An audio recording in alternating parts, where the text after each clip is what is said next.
آج مسلمان 15 اگست کے نام پر فل گانے بجائے ہیں، جتنے من میں آئے جتنی مرضی اتنے گانے بجائے۔ اگر کسی کو منع کرے تو کیا بولتے؟ ارے قرآن میں کہاں ہے؟ قرآن میں یہ لفظ کہاں ہے کہ گانے نہیں سننا؟ یعنی گانے نہیں سننا یہ تو اردو کا ہندی کا لفظ ہے نا بھائی، تو قرآن میں یہی بول کے تھوڑی رہتا۔ قرآن میں جو آیات ہیں وہ عربی کی آیت ہیں، ان پہ جب آدمی غور کرے گا، فکر کرے گا، ان کو پڑھے گا، ان کو سمجھے گا تو آدمی کو سمجھ میں آئے گا۔ قرآن میں ایک آیت ہے وَمِنَ النَّاسِ مَن يَشْتَرِي لَهْوَ الْحَدِيثِ لِيُضِلَّ عَن سَبِيلِ اللَّهِ بِغَيْرِ عِلْمٍ وَيَتَّخِذَهَا هُزُوًا أُولَٰئِكَ لَهُمْ عَذَابٌ مُّهِينٌ۔ ابھی آیت کب نازل ہوئی پہلے یہ سنیں۔ ایک آدمی تھا، جب آپ صلی اللہ علیہ وسلم مکہ کے اندر آپ کو نبوت ملی، آپ نبی بنے، تو آپ نے جب نبوت کا دعویٰ کیا تو لوگ اسلام کی طرف آنے لگے، اسلام کی طرف مائل ہونے لگے، آپ صلی اللہ علیہ وسلم سے متاثر ہونے لگے۔ جو آپ صلی اللہ علیہ وسلم سے متاثر ہوئے تو قرآن نازل ہو رہا تھا آہستہ آہستہ۔ جب قرآن نازل ہو رہا تھا تو لوگ جو صحابہ تھے یا جو چند لوگ تھے جو ابھی مسلمان ہوئے تھے، جب قرآن کو سنتے تھے تو ان کے اندر ایک ایمانی جذبہ پیدا ہوتا تھا، ایک شوق پیدا ہوتا تھا، تو قرآن کو سن کر مسلمان اسلام کے اندر دھڑا دھڑ داخل ہو رہے تھے۔ اسی لیے اللہ تبارک و تعالیٰ نے فرمایا فی دین اللہ افواجا، کہ دین کے اندر فوج کے فوج داخل ہوں گی، اور ہو رہی ہیں اور ہو بھی رہا تھا۔ جیسا کہ حضرت عمر رضی اللہ تعالیٰ عنہ کے بارے میں سب نے سنا ہے کہ وہ معاذ اللہ وہ آپ صلی اللہ علیہ وسلم کو قتل کرنے کے ارادے سے چلے تھے، اور حضور نے اللہ تبارک و تعالیٰ سے دعا کی ابو جہل کے بارے میں، حضرت عمر کے بارے میں۔ تو جب وہ جا رہے تھے تو کسی نے کہا، راستے میں ان کو کوئی ملے تو انہوں نے کہا کہاں جا رہے ہو؟ ان کو بتایا میں معاذ اللہ حضور کو قتل کرنے جا رہا ہوں۔ تو انہوں نے کہا کہ وہاں بعد میں جانا، پہلے آپ اپنی گھر کی خبر لیں۔ انہوں نے جب گھر کو گئے تو دیکھا ان کی بہن قرآن پڑھ رہی تھی، اور ان کے جو بھائی جان تھے سعید وہ بھی قرآن پڑھ رہے تھے۔ جب انہوں نے قرآن کو سنا تو قرآن سے متاثر ہو گئے۔ اب تک تلوار ہاتھ میں تھی، تلوار کو پھینک دیا، قرآن ہاتھ میں لے لیا کہ یہ جو قرآن اتنا خوبصورت ہے کہ جب قرآن اتنا خوبصورت ہے تو جس کے اوپر قرآن نازل ہوا وہ کتنا خوبصورت ہوگا، اور جس نے یہ قرآن کو اتارا ہے تو وہ کتنا خوبصورت ہوگا۔ انہوں نے سب کچھ چھوڑ دیا، کلمہ پڑھ لیا، کیسا قرآن سے متاثر ہوئے۔ اب دشمنان اسلام ایک طرف تھے، وہ یہ دیکھ رہے تھے ارے دن بہ دن لوگ قرآن کو سنتے جا رہے ہیں، قرآن سن کر اسلام لا رہے ہیں۔ عمر رضی اللہ تعالیٰ عنہ جیسے آدمی قرآن سن کر وہ اسلام سے متاثر ہو گئے، اب ان لوگوں کو بڑی تکلیف ہوئی۔ تو دشمنوں میں سے ایک آدمی تھا جس کا نام تھا نضر بن حارث۔ تو یہ کیا کرتا، مکے سے ملک شام جاتا اور وہاں سے کتابیں خرید کر لاتا۔ وہ کتابیں جس میں رستم کے واقعات تھے، اسفندیار کے واقعات تھے، جس میں کیسر و کسریٰ کے واقعات تھے، اور جس میں بڑے بڑے بادشاہوں کے واقعات تھے، وہ کتابیں خرید کر لے کے مکے کو آتا، اور جو لوگ مسلمان ہو جاتے ہیں نا رات میں ان کو بلاتا، دیکھو تم لوگ مسلمان ہو گئے نا، تو انہیں قرآن سنا ہے، وہ اس میں ویسی جھوٹی باتیں ہیں، میں آپ کو بتاتا ہوں دیکھو یہ سچی بات ہے، مجھ سے سنو تم۔ تو انہیں اسفندیار کے، رستم کے، اور جو پہلوان تھے بڑے بڑے بادشاہ تھے ان کے قصے سناتا تھا۔ تو لوگوں کو قرآن سے ہٹا کر یہ قصے سناتا تھا، دیکھو اس میں یہ زیادہ دلچسپی ہے، ان قصوں میں زیادہ دلچسپی ہے، معاذ اللہ جو تم قرآن سنتے ہو ان میں دلچسپی نہیں ہے۔ تو لوگوں کو اس طرح بہکاتا تھا۔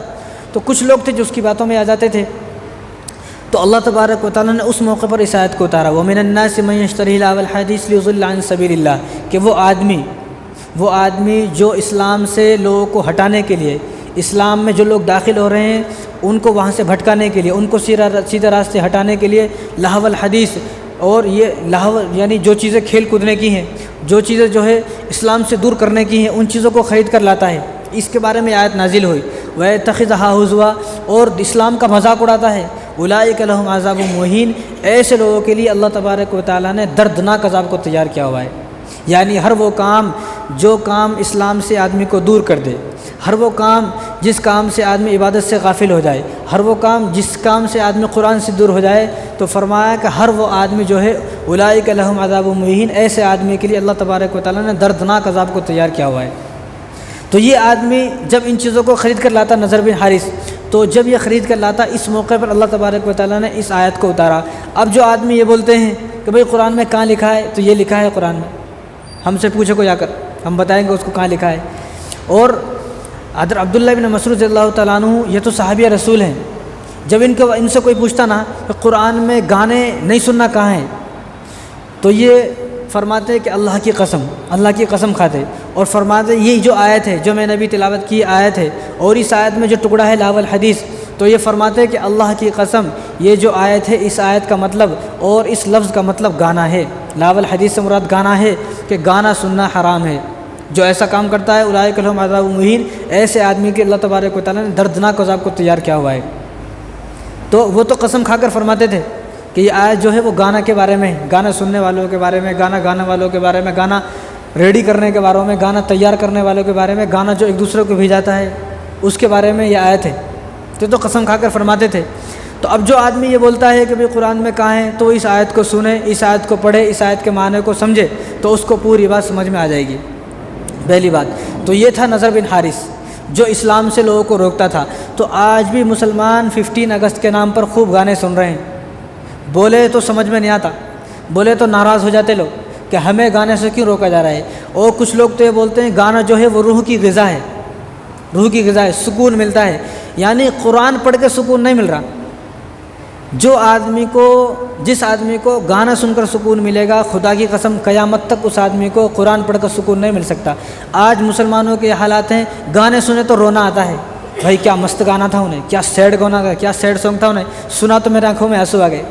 یہاں قرآن پڑھ رہے رات دن، ہر سال تراویح ہو رہی، ہر سال قرآن پڑھ رہے، اور روزانہ دن میں 3 نمازوں میں تو جو ہے قرآن پڑھا جاتا ہے۔ کسی کو یہ بھی معلوم نہیں ہوتا پڑھنے والا پڑھ رہا کیا ہے، رونا تو دور کی بات ہے، لیکن گانے سن کر رونا آتا ہے۔ اس کا مطلب یہ ہے کہ ہمارے دلوں کو نفاق کا کیڑا لگ چکا ہے، ہمارا ایمان جو ہے نا وہ ڈگمگا چکا ہے، ایمان جو جس حالت میں ہونا چاہیے تو اس حالت میں نہیں ہے۔ یعنی آج یہ حالات ہیں، نہیں فلمیں دیکھ کر آدمی کو رونا آتا ہے، گانے سن کر رونا آتا ہے، حضور کی زندگی کو پڑھے تو رونا نہیں آ رہا۔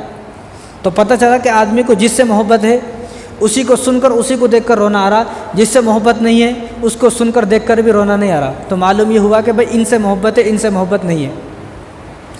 اور ایک اور آیت ہے قرآن میں، والذین لا یشہدون الزور واذا مروا باللغو مروا کراما، جو نیک لوگ ہوتے ہیں، جو نیک لوگ ہوتے ہیں اور جو نیک کام کرنے والے ہیں، ایمان والے جو لوگ ہیں، وہ بری چیزوں سے رک جاتے ہیں، وہ بری چیزوں کی طرف نہیں جاتے۔